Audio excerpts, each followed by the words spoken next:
This podcast may contain disturbing content for some listeners. It's intended for mature audiences. Listener discretion is advised.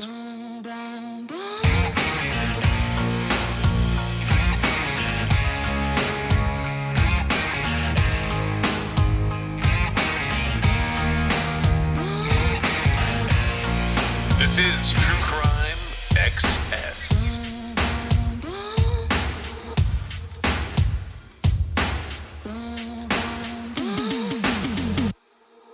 Hello, this is a free call from an inmate at the Louisiana State Penitentiary. This call is subject to recording and monitoring. This is a call from an offender at a Louisiana Department of Corrections facility. Fund an inmate's calling account to make sure a call is never missed. Thank you. Using Securus. You may start the conversation now. Hey, man. Hey, man, how y'all doing? Doing all right. You doing okay tonight? Yeah, I'm good. Just was trying to get you time to get home and see what else we can hook up here. Well, I've got a bunch of different silly stuff going on. I had a question. It's going to sound like a really odd question. Do you know what country people you deal with are affiliated with? Like what other country might be involved as far as like nationalities go? Cuban, Hispanic, Mexican, Colombian. Is there anybody else involved that you know of? Take Spanish, white. Okay. I'd forgotten to ask you that earlier. I meant to. Okay. I'm trying to raise my antenna on that one, you know. Yeah, it's a hard. I'll figure out a better way to ask that question at some point. There's a woman that I'm asking about from your past, and I'm curious about her, but I don't want to ask over the phone. I'm almost there. Yeah. I think I hear you. Okay. Can you tell me all the witnesses in your case that you remember? Because I'm trying to look at everybody's statements. Who else was there? Who's the girl? The girl with the kid that they threatened? Do you know about that? She's from the apartments. A little bit. Do you remember who that was? Her name's blacked out in what I have. That's why I'm asking. Shannon? I'm not sure. Is there a Shannon or something like that? That's It can be difficult to explain what it's like to talk to a killer or someone who is accused of murder. I thought the easiest way would be to show an example of talking to an inmate from a correctional facility whose case I was working on at the time. One of this inmate's cases is still on appeal, so I'm not going to identify them. I'm just going to play a little bit of the back and forth that occurs. That's about a whole entire different. Okay, so that's not on this case? That's not on this trial? Okay. Do you know there's a statement from her in here? Yeah, I believe there's a statement from a couple of people.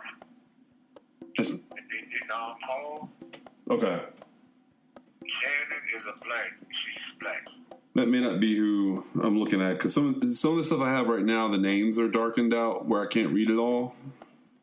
All right. One of them has a kid that's... Joanna? Yeah. Black. Okay. Anybody else? How long had the deceased stayed in that apartment complex? Or the building? I mean the house, the building. Oh, this store with me like 2 weeks before the incident. But I was seeing them off and on through the apartment complex. Did she stay with somebody else in there? When she wasn't by me, she basically was by the Vale and Angie, I believe. Angie, something like that. Angie. Well, is she black or white? White. Because then she would help me up until old man went to jail. I used to drop him off. I used to drop off by his cousin's house and his mother's house. And that's the deceased or Angie? That's the deceased. What is her man? Do you know him? Is That's what people don't understand. is he the same guy that they looked at for this? Yeah, he was, I think he had went to jail like 3-4 weeks, a month prior. Do you know what he went? What did he go for? Drugs or violence? I think parole violation. Okay, but if I find his name affiliated with your trial, that's the same guy. Well, yeah, but he wasn't there. But yeah, if you find it like that, yeah. I just want to look him up and see what his record looks like. His record was what? I wanted to see what his record was. I want to look up his record, why he was in jail, or why he was on parole. Okay. I think it's Ryan. Okay, that sounds right. That sounds like the name that I had. Right. Did you know him, or just saw I him? know his whole family, almost. I almost know his whole family. Like sit down with him and talk to him and stuff? You knew them? We was cool. Okay. I didn't know. I'm trying to... That's what I'm saying. Everybody not, they not trying to hear the truth, That's why I'm asking what I'm asking, because Right. everybody's hung up on these... You know what I'm talking about. They're hung up on, like, some weird shit. One of my concerns is just the way they... I mean, I think you had a plant, right? Like, you had somebody plant something on you at one point a couple years ago. All right. Do you ever think that, like, maybe these people know it's going to get kicked on appeal and they're just trying to make it so that it doesn't matter? I mean, I don't want to say they're trying to kill you, but it's... That been crossed my mind because my health really deteriorated over these last years. I just ain't had nobody to talk to, man. I really feel that in my head. I think that they did it in GP.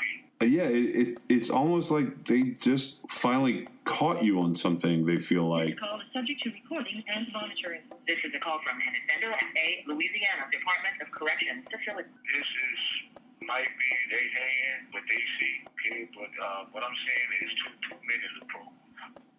Too many things that is unanswered. That's one of the reasons why they helped me so long back there without taking me to trial. They got time out of me back there. They got a lot of time out of you. What, like almost 5 years, right? It was 5. It was 5? I'm going on 6 years in June. As far as the stranger part about the whole thing, What? we can talk about it now. The other family people, they was all talking to the judge and everything. The judge just didn't want to hear. The deceased family? Yeah, that first one. Yeah. And they didn't want to hear it. The judge didn't want to hear us. They heard us on one thing, and that's about it. They didn't want to hear the rest of the part about them individuals talking to them. Wow. Let me lay it out to you like this. Okay, because this is one of my assignment error anyway, so they're gonna hear it now, hear it later.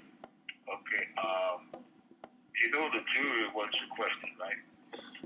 I knew that. Okay, do you realize that the DA was out there talking to him with a certain individual? No, but it doesn't surprise me. And it was brought to the judge's attention and everything. He stepped down the tree that was identified, but he didn't step down the rest of them. And all of them was in the same vicinity. So they heard it. So if it's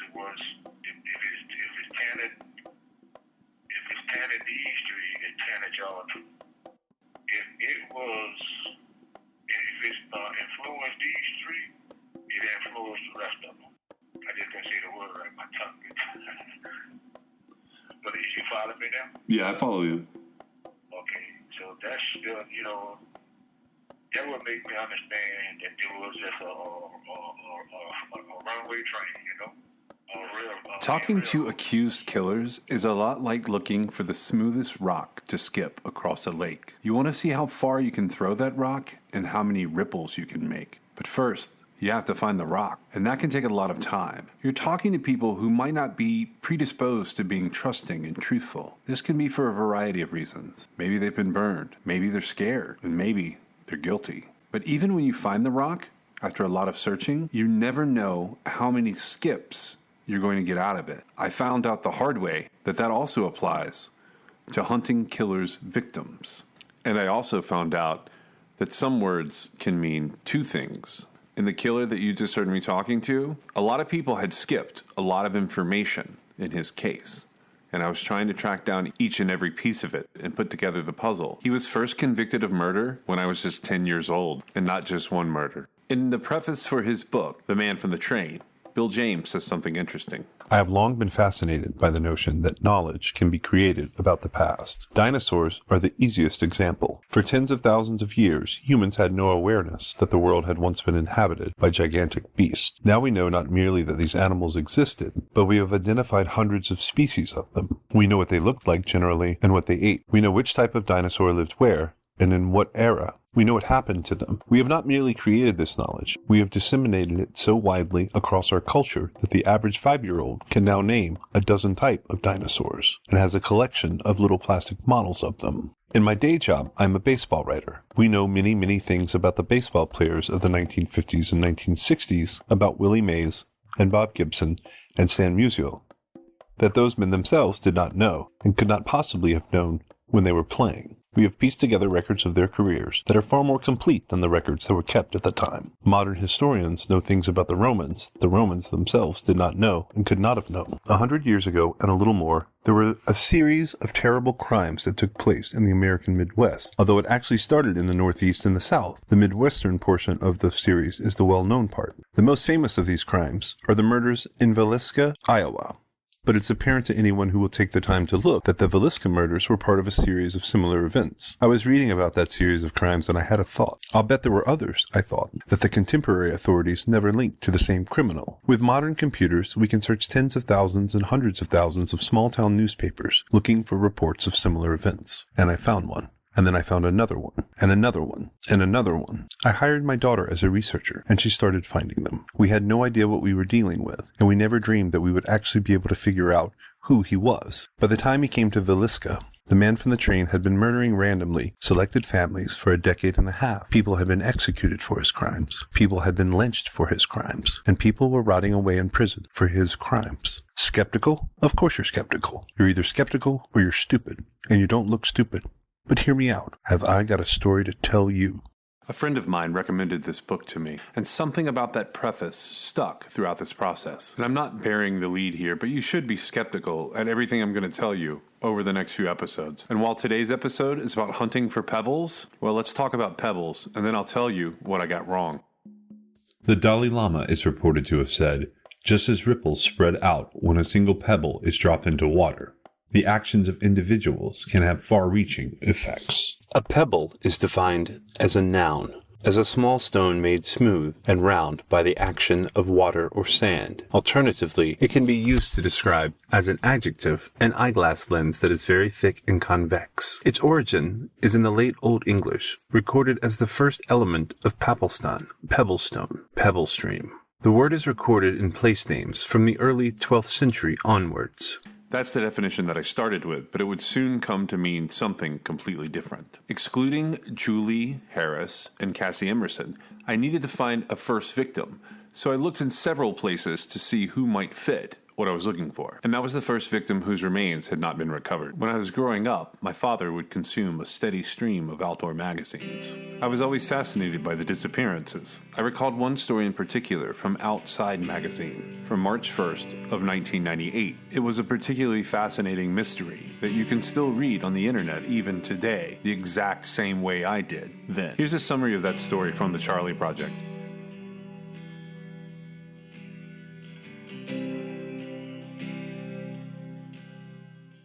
Amy Joy Rowe Bechtel was born Amy Joy Rowe in Santa Barbara, California in 1972. She graduated from the University of Wyoming, where she met her husband, Steve Bechtel. In college, Bechtel was a competitive long-distance runner and hoped to try out for the 2000 Summer Olympics. On the morning of July 24, 1997, Bechtel told her husband, Steve, she was planning on running several errands in town after teaching a children's weightlifting class at the Wind River Fitness Center. She stopped at Camera Connection, a photo store near her home in Lander, around 2:30 p.m. after teaching her class. Following her time at the photo store, she stopped by Gallery 331, where she spoke to the proprietor, Greg Wagner.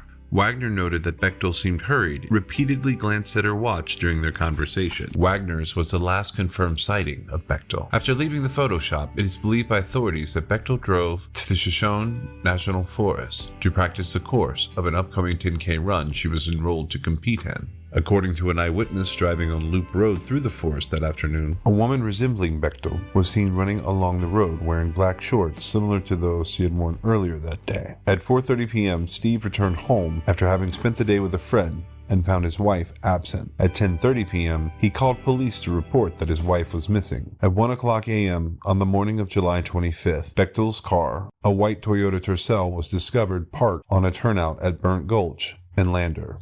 By 3 a.m. on July 25, 1997, an extensive search for Bechtel was underway from law enforcement, as well as Steve and the couple's friends and family. By July 27th, police were receiving roughly 1,000 calls per day with tips and potential leads in Bechtel's disappearance. Additionally, various lakes and mines were searched with no results. Investigators initially believed Bechtel to have fallen victim to the elements or potentially have been attacked by a bear or mountain lion. However, they later suspected Steve after uncovering a series of his journals describing violence towards women, and specifically, his wife.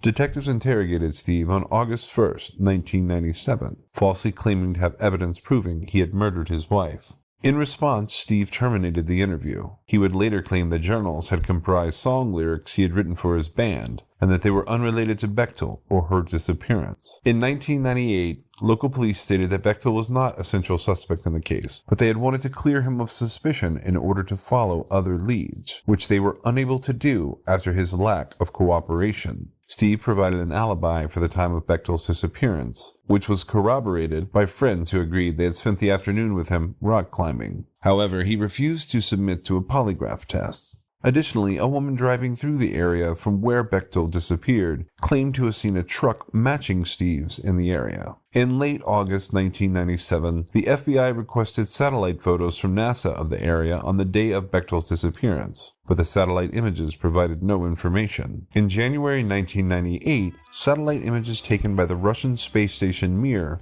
were also obtained by the FBI, but they also revealed nothing of note. In June 2003, a Timex Ironman digital watch was discovered by a doctor hiking near a local river and was turned into police. It was noted to be similar to a watch Bechtel had owned at the time of her disappearance. However, law enforcement was unable to determine whether or not the watch belonged to her.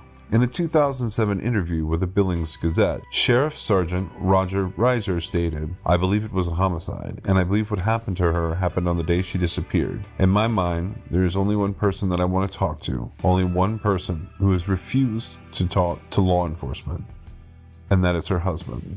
Dale Wayne Eaton, a convicted murderer on Wyoming's death row, has also been cited as a suspect in the case. According to Eaton's brother, he had been near the area where Bechtel disappeared at the time of her disappearance. However, Eaton has refused to discuss the case. I had hoped that Amy Bechtel might be my first Pebble, but Meg had other ideas.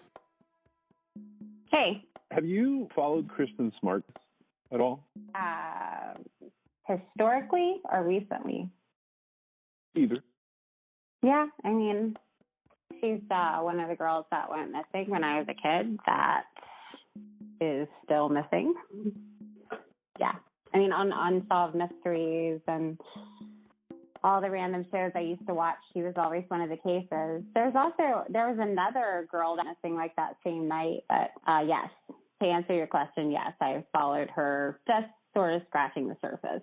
Yeah, there was a flurry of search warrants in the last week and a half, which was interesting to me. What were they searching? So there's a suspect there named Paul Flores, who was recently her case was of a 7-part podcast called Your Own Backyard, and the podcaster there lays out a pretty good case for Paul Flores and some of the missteps that were made related. He was a guy on campus that night, and the gist of it is there were a couple of vehicles that were not appropriately searched, and there were some locations related to his residence, his family's residence, and they hit them. They did like a 1, 2, 3 almost simultaneous searches last week to try and wrap up some of the things pointed out in the podcast. I don't know if it'll generate any new evidence per se, but it was interesting to me as old as that case is, and, I'm like you, for me, it was even weirder because I was also in college at the same time that she disappeared. And it's one of those cases that always stuck out. And with the Alaskan killer that I'm covering right now, I had always considered the fact that she was on his computer to be something worth, digging deeper into her case. At this point, I would say it's nearly impossible for him to have been involved there. But I thought it was weird that she came back up. And you didn't seem to really take that approach when you were looking for first victims, which I found interesting because I liked the way you worked it better. I was sort of going down the nameless list and trying to get a start to his story. And with you recognized some things early on, particularly with the FBI timeline. Essentially, to me, she was just too early because of, like you said, the FBI, the timeline they sort of got together while they were interviewing Keyes. Explicitly told them, or if he alluded to the time that was his Mopin victim, where he attacked a young girl. They described it as happening sometime in 1996 to 1998, based on he tells the whole story of the attack, and then you sort of narrowed it down based on when you could see that they had been in Oregon versus when a deed was purchased at an upstate New York house. Right, and it was also based on some other things that he said about the incident, and then some of his family members talking about other things going on.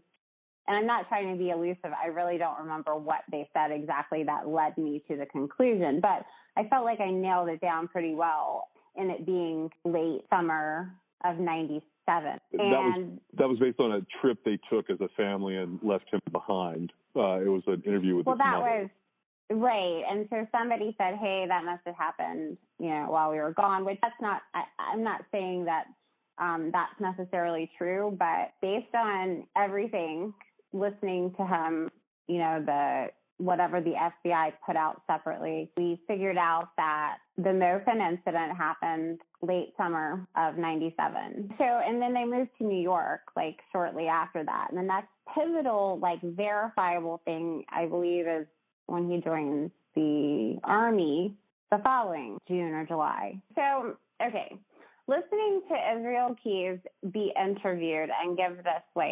unbelievable account of his first, what he says is his first stranger attack, where he takes a girl out of the water, has a whole plan to kill her, ultimately. He gives a very detailed account of it, one that I feel like couldn't have possibly been made up. And so I took what he was saying to be genuine. I don't know if it's the same interview or a later interview. Well, during the Mopin incident interview, you can tell he was very disappointed in himself in having abducted this young girl and, not been able to follow through with his plan, where he makes the comment that his first kill ended up being very satisfying. And it sort of outweighed this whole Mopin incident gone bad. And I actually can't even remember why he was, I guess it was deflecting the agents, but I can't remember why he even started talking about that particular incident. The Mopin incident that Meg keeps referring to comes from the July 10th FBI interview, where this killer describes a graphic abduction and rape of a young girl along the Deschutes River. This incident took place right outside Mopin, Oregon. This interview was important to me for a couple of reasons, including that he admitted he went back to Washington. I'm going to play a couple of clips in sequence here so you can get an idea of what she's referencing, and then we'll go back to this conversation. Maybe we can talk about what happened before the military. It's not really a big deal. Yeah, I don't know what to tell you. Same old story. I'm sure you've heard it or at least read about it before. Try us. Well, just, just escalate from one thing to another. And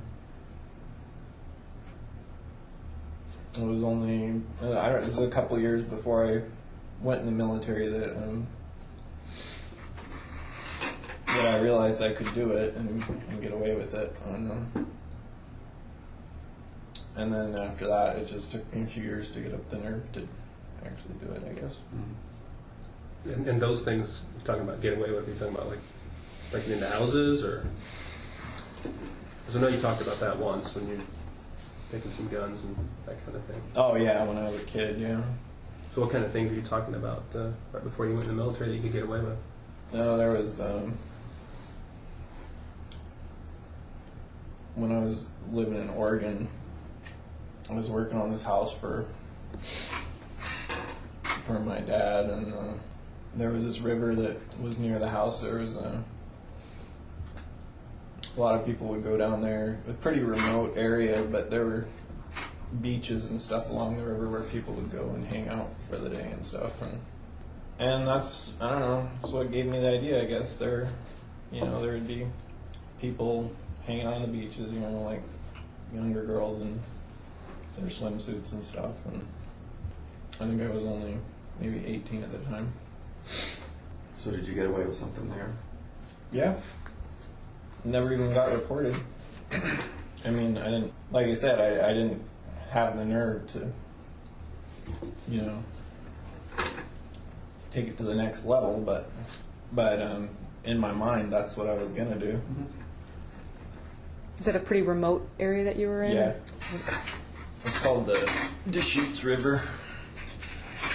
It goes into the Columbia. It's like just a little town out in the middle of nowhere, but in the summertime there were a lot of people who would go up there from Portland and stuff. And yeah, I've been to that area. What's the name of the towns there?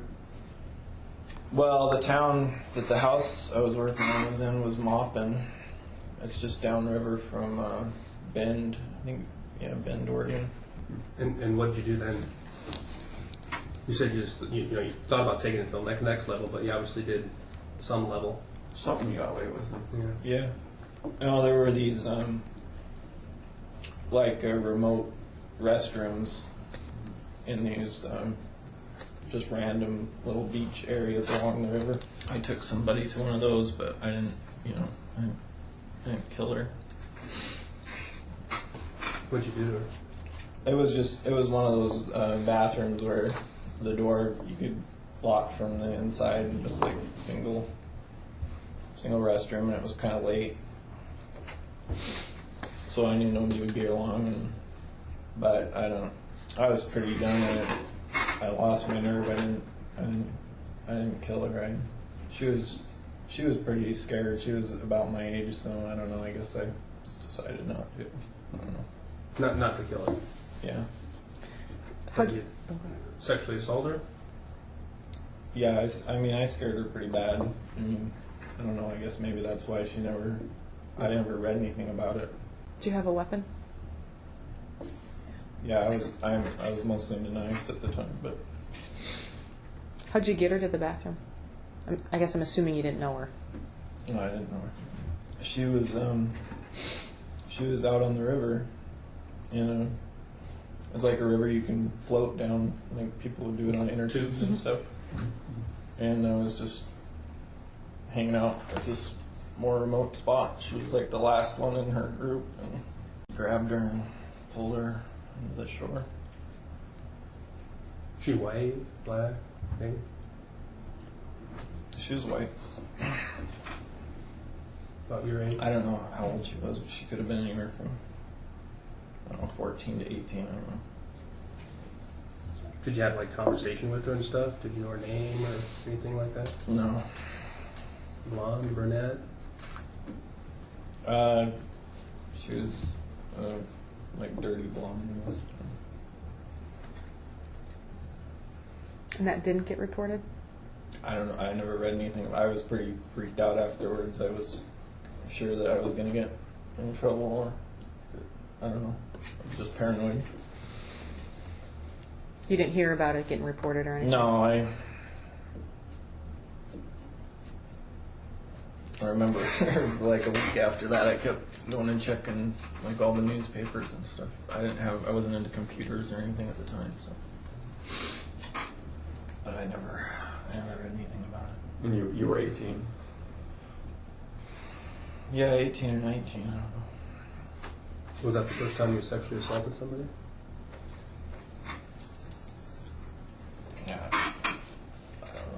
depends what your definition is. Is that the first time you had sex with somebody against their will? No, but I mean, that was the first time I took it to that level, and, like, had someone tied up, you know, like, was ready to actually Kill him. do that. Yeah. What did that feel like? I mean, I had it all planned out. It was, you know, that was my intention. Was to It was- rape her and kill her? Yeah, it was a small bathroom. It didn't get used very much. They probably only cleaned it out maybe once a year or something, so. Permanent type bathroom or rent-a-can type bathroom? Like a permanent, like the ones you see at Forest Service campground with a big concrete tank under them. So you say they only clean it once a year. What was that? I mean, you knew that going into it. Yeah, I knew about them. I knew how they worked, and What were your thoughts? well, that's why I picked it. I was gonna, after I killed whoever, I was waiting for someone who was pretty small because I was gonna dump them down in the tank. It was a really dark tank. It's probably, I mean, they probably wouldn't have been found for a year or something. I don't know. Did you visit that bathroom beforehand? You checked it out? Oh yeah, I knew that whole river. We used to go down there. So what do you think stopped you from taking it to that level? She was just really scared and kept saying she wasn't going to tell anybody. And This Mopin River incident had bothered us a lot. In the FBI's search for information, they'd been looking for this first victim too. Meg believes it happened in summer of 1997. And so do I. They say that history repeats itself. Well, I think that this killer got a lot of his ideas from the headlines. And the reason that the Mopin incident is so important is because that summer, another sexual assault on the Deschutes River had been in the headlines. This is from the Spokesman Review in June of 1997. It was a trip geared to motivate 130 Marine recruits, many still in high school, with a day of whitewater rafting on the Deschutes River, followed by a night in a U.S. Forest Service campground. But from the darkness, a recruit on security watch heard cries for help. He awoke 3 Marine escorts, and they found a hysterical man who, once he calmed down, said he and a female friend camping about a half-mile away were attacked by 2 men, and the woman was raped. The men he described as their attackers are Marine sergeants who work in Portland area recruiting offices. Sergeant Rudolph Jackson, 29, of Gresham, a Marine recruit administrator in Portland, was arraigned Monday on charges of second-degree kidnapping, third-degree assault, first-degree rape, and second-degree sexual abuse. His bail was set at $200,000. Sergeant Clint Allen Bergman, 24, of Vancouver, Washington, a recruiter in the Milwaukee office, was arraigned on charges of second-degree kidnapping and third-degree assault, and was ordered held on $100,000 bail. Jackson's superiors were unaware that since moving to the Portland area from Georgia about 2 years ago, he has been convicted of attempted auto theft and has an outstanding warrant for failing to appear in court to face charges of stealing a car and possessing a stolen car. Jackson remains on probation. Because the weekend attack did not happen on a military base, the military is waiting until civilian police, prosecutors, and courts resolve the case before taking jurisdiction. But when the Marines found the beaten man in a primitive portion of the Clear Lake campground, they quickly identified the accused sergeants and kept them separated and under watch until Wasco County Sheriff's deputies made the 75-minute drive from the county seat on the Columbia River. Marine officials are fiercely guarding the privacy of the young recruits, most of them 17 or 18 years old, with about 15 females among the group. But they do not believe the incident would have any impact on the young men and women who will ship out sometime over the next year. The males head to San Diego, while the women will go to Parris Island, South Carolina. This is a very isolated incident. What we're looking at here, this is 2 individuals who acted on their own, said Lieutenant Jeffrey Sammons, the 12th Marine Corps District spokesman from San Diego. The positive image that the Marine Corps portrays will definitely outweigh any of the negativity that this has. You can't hold 174,000 people in the Marine Corps responsible for the actions of 2 individuals who acted on their own. The trip started Friday morning with busloads of recruits and 21 adult Marine escorts heading out east of Portland across the Cascade Range to Central Oregon's Deschutes River. They formed lines and practiced a few drills before the 8-member raft teams hit the river about noon for a 4-hour trip. The recruit pool meets monthly with recreational events scheduled once or twice a year. Delving further into this incident, I actually considered whether or not our killer might have been the perpetrator. It turns out that he wasn't, but I came to see a pattern. If he had seen the headlines for this incident, and that had given him sort of the go-ahead for the incident he describes in Open Oregon later that summer, what if the same thing happened when he saw the headlines for the Julie Harris case, and that's what led him to Cassie Emerson? Meg and I disagree on whether or not this is an accurate assessment, but it doesn't change that down the road, a lot of this killer's incidents occur right after other incidents have been in the headlines in the same area involving the same types of victims.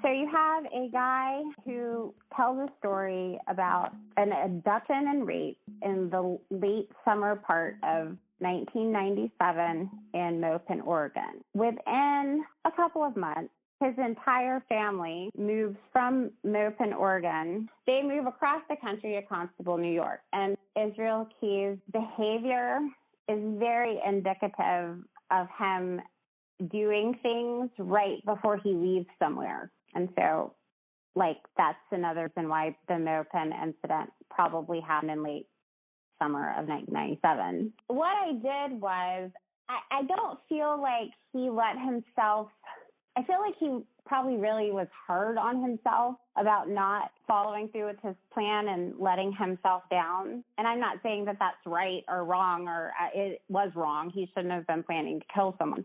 But just his personality that came out in the, tons of videoed interviews that I've listened to, I feel like he wouldn't have waited an awful long time to have tried again. One day I was sitting and just kind of thinking about it, and I started doing some research. And after we got some of the information that the FBI released later, there was more, they're pseudo facts, I guess. I can't prove them, but somebody has said that it happened, and I believe them because they have no reason to lie. For example, Israel and his father traveled back to Mopen, Oregon to retrieve their belongings. I felt like the information we had about him that he said with regard to his driving, his behavior, and to his admitted murders, how he did that, I felt like that trip back across the United States from upstate New York to get the family stuff, I felt like that was probably a good place to start looking, because he was very opportunistic in passing through and very resourceful in figuring out, where a good place would be to torture and kill someone, no matter where he was. He didn't have to be familiar with the area. Only difference would be, in a lot of the cases, like with Bill and Lorraine Courier, he went through that area multiple times, and there's no telling how many trips it took him to really get a plan nailed down. So sort of counterintuitive to say that, on his trip back through the United States with his father, no less, he committed his first murder. Well, maybe it is counterintuitive. I don't know. It did seem to fit the picture, and knowing some about the family, they didn't have a lot of money. They didn't have a lot of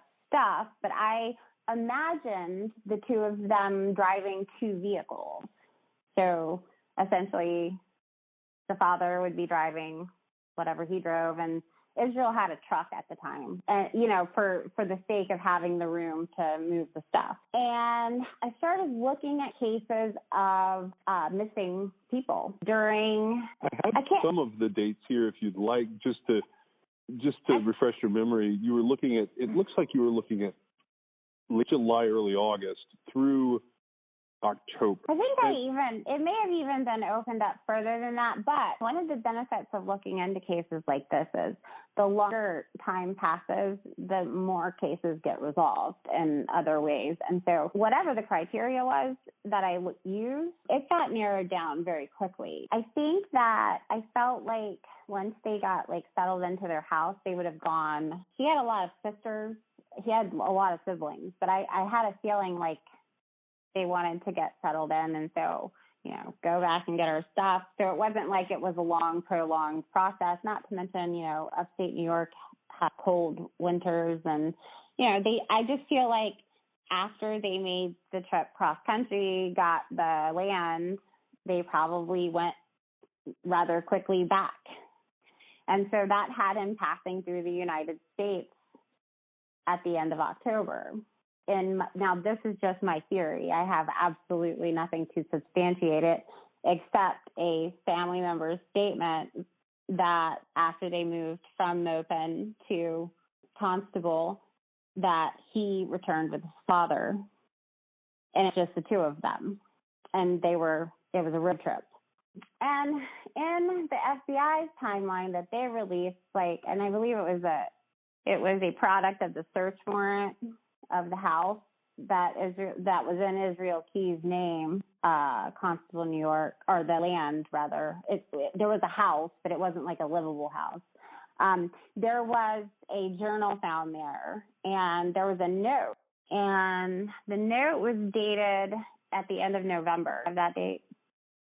November 27th, I believe, but I'll drop in the bit about the note here, like in other audio, because it's important, but it's also what I've been using to sort of guide this search so far. So I think it's November 20. It's either the 23rd or the 27th. It's right at Thanksgiving. I said it in the first episode, so I'll put it in here. At the time of this interview, Meg's moved on from this killer to other cases and other victims of other killers.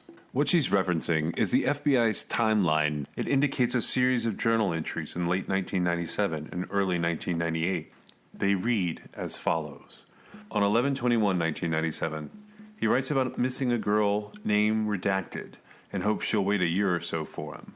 On 11/25, he indicates no news about the girl today. On 11/28, he says he received a letter from a redacted name and thinks that she's crazy.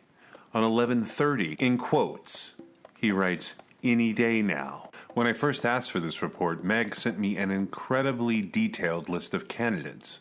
She told me she was looking for a very specific victim type, and she looked at cases between July and December of 1997, and she narrowed the window to November because of the journal entries' timing. We were convinced they related directly to the first victim. This is all related to vanishings under the age of 21. Keep in mind, she even cross-referenced my victims that she didn't have on her list and took a look at my research to see if it lined up before she even came up with her first victim profile. I'm not going to name every name here, but I'm going to give you the circumstances from the summary of the very first report that she sent to me. I used this report to start looking for bodies.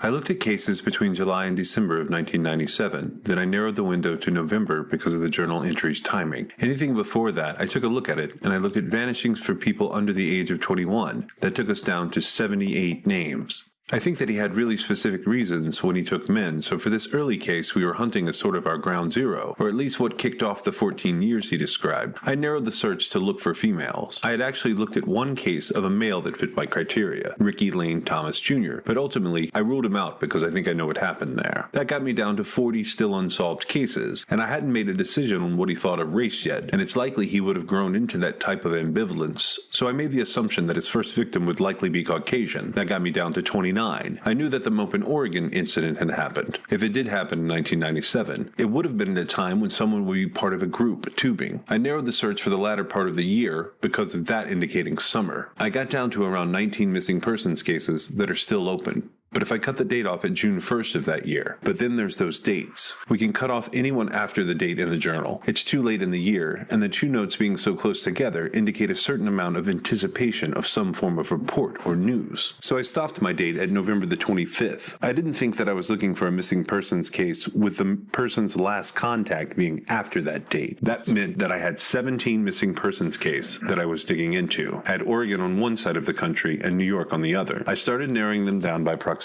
Those victims were an infant who went missing June 3rd, 1997 from Cedar Springs, Michigan, not even a year old, and a 15-year-old girl from McLeod, California who disappeared on June 4th. There was a 14-year-old who vanished from Richmond, Missouri on June 20th, an 18-year-old girl who went missing in San Francisco, California on June 23rd, and an 18-year-old girl in Montgomery, Texas from July the 14th. There was a 16-year-old in Dallas on August the 1st, and there was a girl who was just 2 years old when she disappeared from Holbrook, Massachusetts, also on August 1st. 21st, a 16-year-old who was last seen in Crestview, Florida on August the 2nd, then a 17-year-old girl in Alabama on August the 15th. There was an 18-year-old girl in Somerset, Kentucky who vanished on August the 23rd, and on September 12th, an 18-year-old went missing in Tucson, Arizona. We had a 6-year-old who disappeared on September 16th from Sturgis, Missouri, a 14-year-old in Gillette, Wyoming on the 13th of September. Back-to-back in Kentucky, a 17-year-old went missing on the 21st of October in Brooksville, and a 14-year-old on the 26th of October vanished in Lexington. Another girl was less than a year old when she went missing from Billerica, Florida on November 24th. And lastly, for the terms of our parameters here, was a 16-year-old who disappeared from Eureka, California on November 25th. These were our 17 names. This is where I'm coming from. I felt like that note was reflective in that he finally accomplished what he wanted to accomplish, and he was, waiting to hear something. But one by one, I sort of knocked them out because of one thing or another. You said a very interesting word to me. You said that you were looking for pebbles. And you described a victim type that, if you don't mind, I'd like you to say sort of why, and then maybe I can ask a question or two about that. Well, my whole victim tracking system was just sort of a chart that I put together, and it was so the pebbles came from. He had said about the Mopin incident, which is something, it was his story from his mouth. He said that girl was his age or maybe a little younger. And, whatever reason, he didn't finish that. And so that immediately made me think that he probably went for a younger, he would go for somebody younger next time, like to avoid, her, because the open victim partially talked him out of it. According to his story, she was, very personable, and he was looking, I assume he was looking to avoid anything like that in the future. Now, this is a serial killer that hasn't killed anybody yet, and he's trying to find his way. So I immediately think to myself, well, next time he's going to be going for a girl who is not going to be personable and not going to be able to talk him out of it. And so Pebbles is a reference to the cartoon character Pebbles, and it has to do with, it's basically a young girl who's taken without him needing to use a weapon or any sort of force. Like, he could literally pick them up, put them in the car, and take them. I feel like Pebbles victims are usually they vanish, and they vanish from places that it doesn't make sense they vanished from, like walking home from their friend's house. And I literally think I can imagine Keys like swooping in, like not even thinking about it. And just like that, he grabs her and they're gone. He had no problem operating that way. He didn't hesitate in the abduction part. Like he never, I don't remember him ever indicating that he hesitated during the Mopin incident abduction. So the abduction part would have been the easy part. As long as he could contain them with little effort, he was going to be fine. And that is, a young girl. They are the most likely easily abducted victims, and that is who Pebbles is. Chronological context is a word I've used to sort of show the arc, or I'm showing the progression of the killing style. And, we know where it ended, but like where it began is basically a little bit out of his mouth, and then a little bit of, like, it makes sense that he would, I hate to say it this way, start small. He had started with animals, and there was animal cruelty that he recounted and fire starting. So the thinking was he wants to start, particularly after the Mopin incident, with a victim that he knows he can control fully to experience this thing he set his mind on, which is rape and murder. Right. And I feel like he thought he was there with his Mopin victim, and she was a little too mature a little too something for him. And I don't feel like he went to the next level, because I don't feel like he would have had the confidence to, try the same type and I'm not, I guess you have to kind of switch your perspective around and think about it from serial killer's point of view. On a sliding scale, you're going to have, the 6'2", 250 pounds of muscle guy is to be the last guy you ever try to abduct. And it kind of goes down the scale until you get to little girls. And it's nothing except the appeal ability of a serial killer trying to abduct. So when he grabbed the girl who was with her friends, and in his mind, when he was making that plan, and this is just from my observations of him during his interviews, he felt like that was the person that he could handle, a girl that is young enough to not have responsibilities and be out on the river during summer. When that failed, he wasn't going to go forward. He wasn't going to go up in his victim choice because he didn't have control of that situation to begin with. And so the only logical way to go would be down, which is where we get to Pebbles. And I don't know that I necessarily, it could have just as easily have been a Bam Bam if I had found a boy that fit the situation. But with the passage of time, we have the advantage of things being eliminated. The process of elimination, other things happen to these missing people.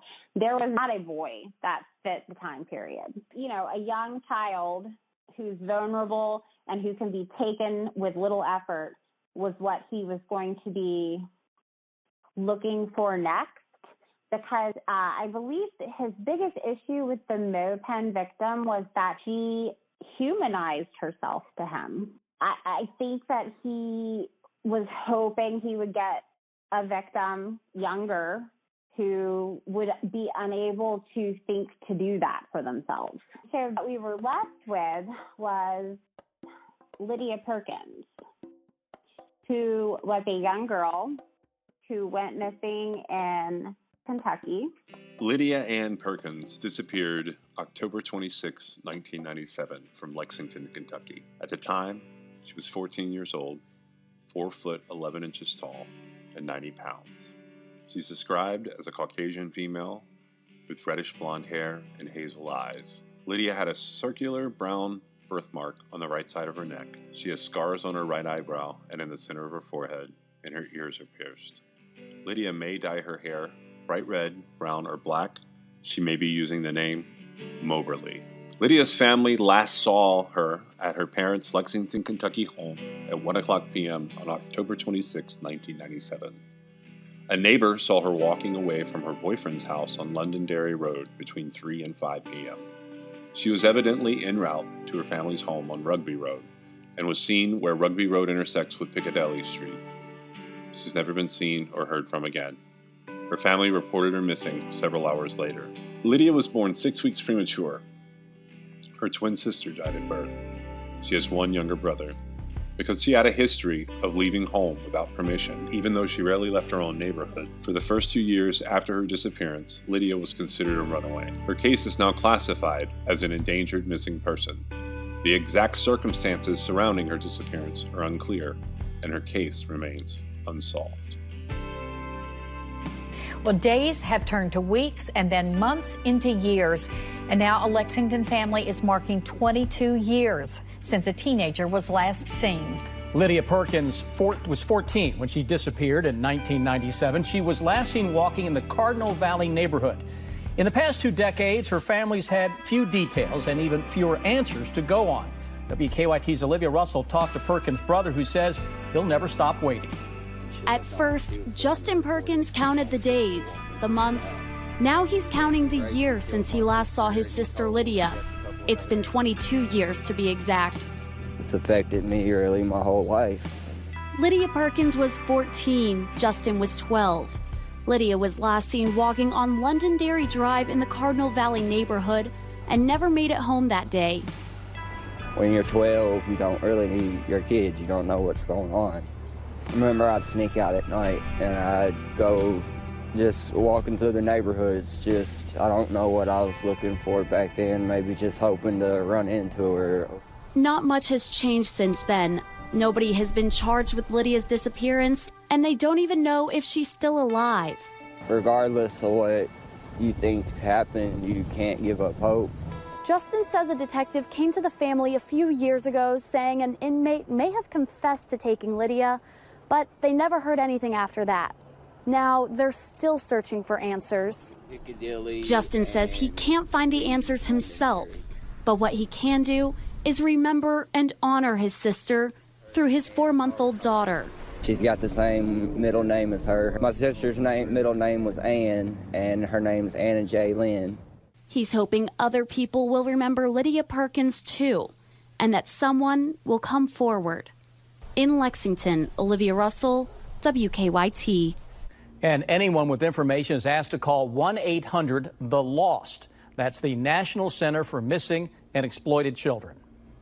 Thanks for listening today. This podcast was made possible by LabratiCreations.com. Check out the merchandise and specifically their fun pop pet art custom pieces made from photos of your very own pets.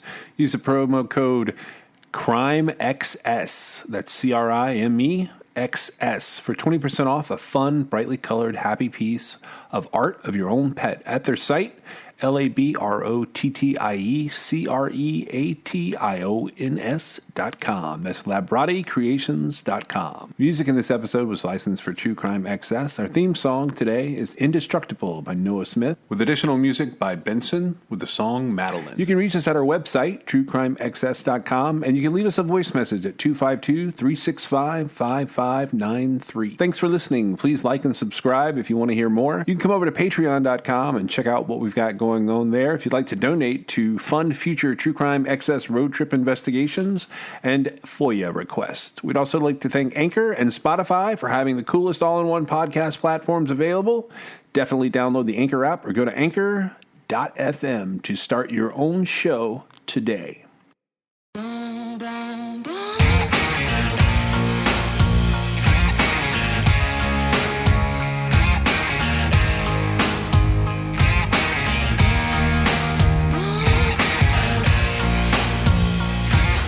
This is True Crime XS.